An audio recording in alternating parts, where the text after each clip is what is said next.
Il-proġett li jmiss bejn Malta u l-Italja huwa l-pipeline tal-gass li għal darb'oħra se jkun qed jaqsam il-Baħar Mediterran biex jaqgħad iż-żewġ pajjiżi. Meta kien qiegħed jinawgura l-Interconnector il-Prim Ministru Joseph Muscat żvela li l-istudji preliminari dwar dan il-proġett diġà jinsabu fi stadju avvanzat. B'hekk il-proġett tal-Interconnector li kien meqjus bħala wieħed kruċjali għal pjan ta' diversifikazzjoni fis-settur tal-enerġija ma kienx wieħed iżolat.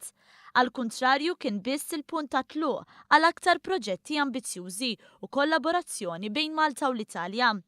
Intqal li dawn huma proġetti li għandhom iservu ta' eżempju għal kumplament tal-Ewropa skont l-Istrateġija tal-Unjoni tal-Enerġija approvata aktar kmieni fix-xahar ta' Marzu. Din l-istrateġija tagħmel enfasi fuq id-diversifikazzjoni tal-provvista tal-enerġija sabiex l-Ewropa tingħaqad mal-kumplament tad-dinja filwaqt li tnaqqas id-dipendenzi tagħha.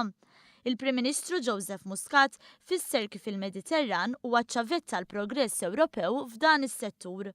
Huwa żied li Malta għandha rwol kruċjali f'dan kollu u pajjiżna jinsab lest biex jesplora aktar konnessjonijiet kif terġa' tirrenja l-istabbilità fl-Afrika ta' fuq. Dan jirriżulta mill-viżjoni li għandu l-Gvern biex minn Malta jagħmel ċentru tal-enerġija fil-Mediterran.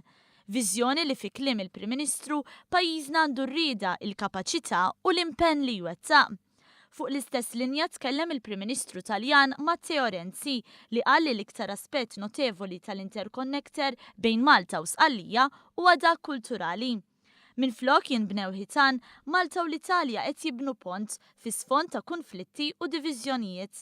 Dan għandu jgħin biex jiġi promoss il-kunċett ta' Mare Nostrum għal Renzi li jfisser li l-Baħar Mediterran huwa ta' kulħadd.